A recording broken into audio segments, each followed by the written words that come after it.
मैं निषाद अपने YouTube channel पर आप सभी का स्वागत करती हूँ। मैं एक नाच गीत सुनाने जा रही हूँ। आप लोग कैसा लगा कमेंट में ज़रूर बताइएगा।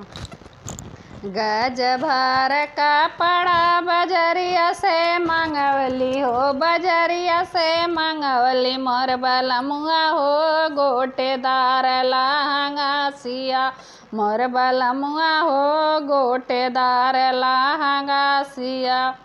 लहंगा पहिरी हम सूतनी वसरिया, लहंगा पहिरी हम सूतनी वसरिया मोर बलमुआ हो, धीरे धीरे बेनिया डोला मोर बलमुआ हो, धीरे धीरे बेनिया डोला। बेनिया डोलावत सासु देखी गईनी मोरी बउहर हो, मोर पूता कैलू तू गुलाम मोरी बउहर हो, मोर पूता कैलू तू गुलाम। ओही दिन भैन सासु तुहरा पुत गुलामिया हो, तुहरा पुत गुलामिया। जवन दिनवाना डरने मागी में सिंदूरवा, जवन दिनवाना। गज भर कपड़ा बजरिया से मंगवली हो, बजरिया से मंगवली मोर बलमुआ हो, गोटेदार लहंगा सिया मोर बलमुआ हो, गोटेदार लहंगा सिया। लहंगा पहिरी हम सूतनी वसरवा हो, सूतनी वसरवा मोर बलमुआ हो, रस रस बेनिया डोला मोर बलमुआ हो, रस रस बेनिया डोला। बेनिया डोलावत का जठनी देखी गईनी, जठनी देखी गईनी मोरी गोतिनी हो, मोर देवर कैलू तो गुलाम मोरी गोतिनी हो, मोर देवर कैलू तो गुलाम।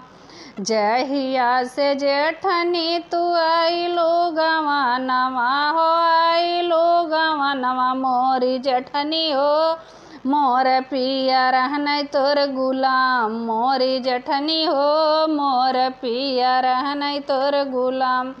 गज भर कपड़ा बजरिया से मंगवली हो, बजरिया से मंगवली मोर बलमुआ हो, गोटेदार लहंगा सिया मोर बलमुआ हो, गोटेदार लहंगा सिया।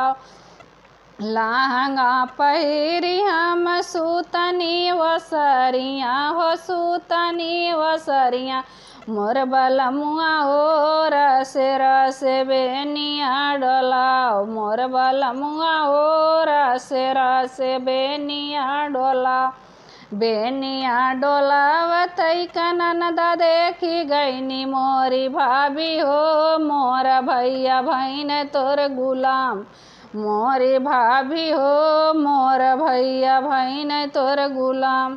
जहिया से ननदी तू गईलू ससुरवा हो, गईलू ससुरवा मोरी ननदी हो, तुहरा भैया भैन मोर गुलाम मोरी ननदी हो, तुहरा भैया भैन मोर गुलाम।